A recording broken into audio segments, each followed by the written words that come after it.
la parole à cette tribune du festival des défis congolais 2025, placé sous le thème RDC 2030, décidons.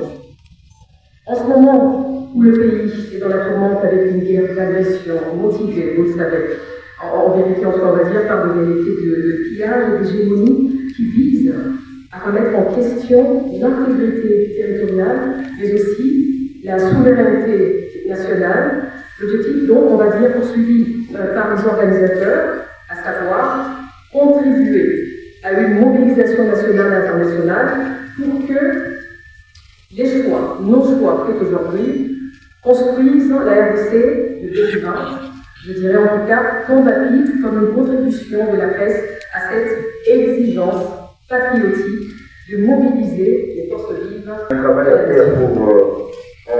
Merci donc, et encore une fois, félicitations aux organisateurs, les défis congolais, et surtout à son éditrice, Madame Ruth Ngwanga. Est-ce qu'on peut encore applaudir? Alors, les termes de référence de cette activité précisent que le festival a pour objectif de mettre en lumière les stratégies et les engagements concrets qui vont guider la RDC vers ses objectifs à l'horizon 2030. Mesdames et messieurs, l'objectif premier pour l'instant pour la RDC vers l'horizon 2030, en tout cas, c'est tout d'abord la paix. Vous allez me dire, quand on parle de paix aujourd'hui, ça se présente, hélas, comme un défi. Nous le savons tous, cela fait près de 30 ans que notre pays est devenu un champ de bataille. Mais on doit aller plus loin. C'est depuis le XVe siècle que le Congo est ravagé. Les actions actuelles ne sont pas à séparer de ce que nos ancêtres ont vécu. Qu'il s'agisse de l'esclavage, de la colonisation, des buts poursuivis et le même. Faire ma base sur les ressources de cette zone au cœur de l'Afrique, en commençant par les ressources humaines. La déportation des jeunes et vigoureux Africains pour bâtir la prospérité de l'Europe via le travail forcé dans les Amériques a laissé exsangue l'Afrique centrale. Du 19e au 20e siècle, la colonisation n'a pas été moins destructrice. En 2 décennies, les atrocités de l'administration de l'État indépendant du Congo, qualifiées plus tard et à juste titre de crimes contre l'humanité, ont fait réduire la population congolaise de 20 millions à 10 millions.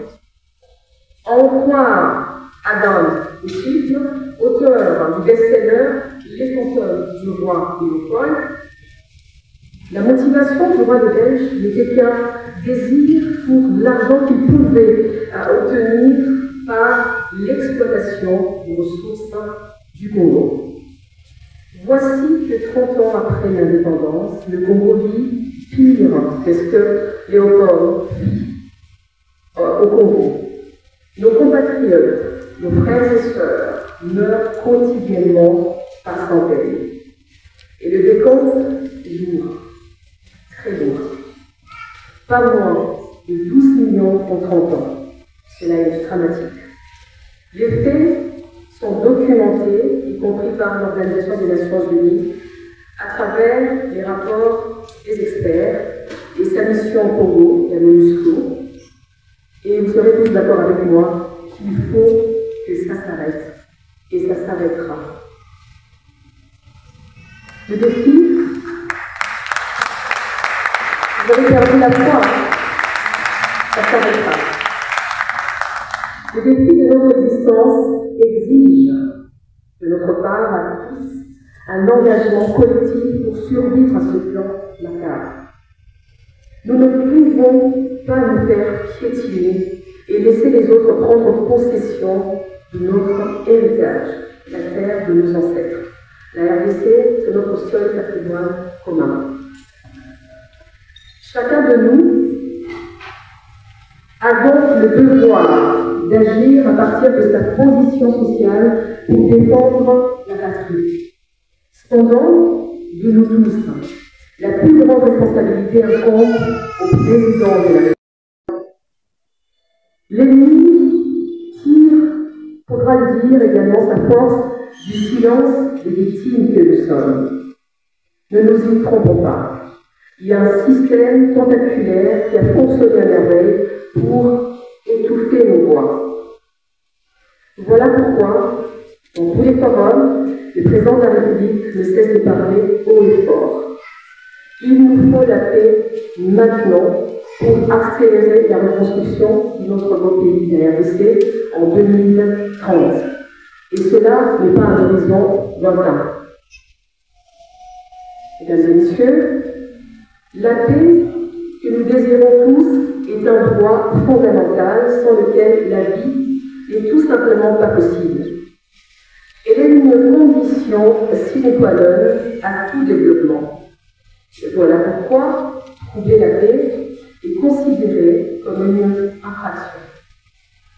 Les fondateurs de l'UNESCO, l'organe chargé de la promotion de la culture et de l'éducation des humains pour un monde de paix, ont écrit au fronton du palais de verre: la guerre prenant naissance dans le cœur de l'homme, c'est dans le cœur de l'homme qu'il faut élever les armes de la paix.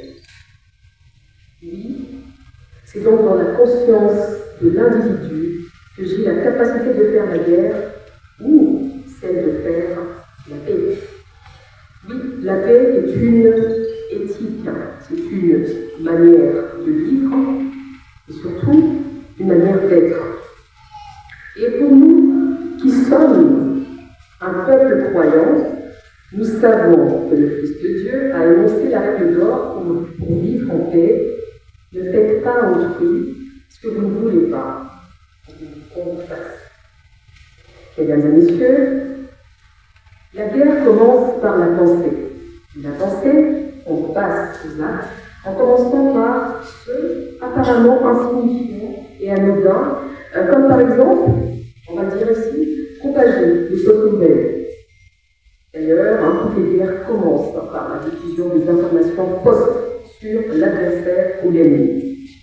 Et aujourd'hui, avec les réseaux sociaux, la diffusion de fausses informations sur autrui a pris une ampleur inquiétante.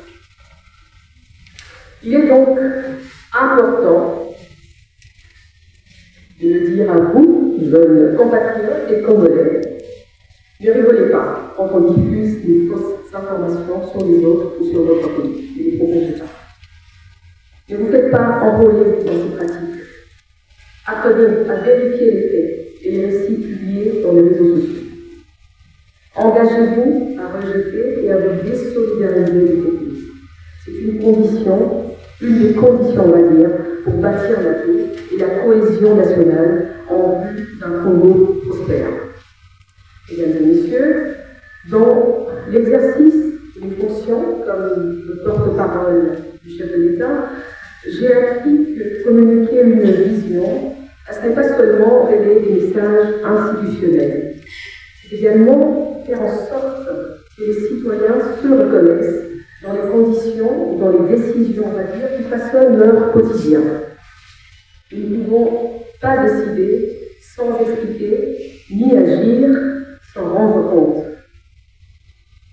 L'avenir que nous voulons bâtir pour la RDC de 2030 exige une communication publique qui inspire confiance et suscite l'action. Autrement dit, faire de la communication un levier de gouvernance, un outil de cohésion et de mobilisation nationale. Redonner un sens à la parole publique en la liant à l'action concrète, mesurable, vécue par chaque Congolais. Et je crois que c'est ensemble, médias, institutions, acteurs économiques, femmes, jeunes et vieux, que nous devons continuer à bâtir cet écosystème de confiance et de responsabilité partagée en vue de la paix et du progrès dans l'unité et la cohésion nationale. C'est donc avec cet appel que je me permets, bien ça a déjà commencé, de déclarer ouverte la 3e édition du Festival des Congolais sur le thème RDC 2030 Décidons.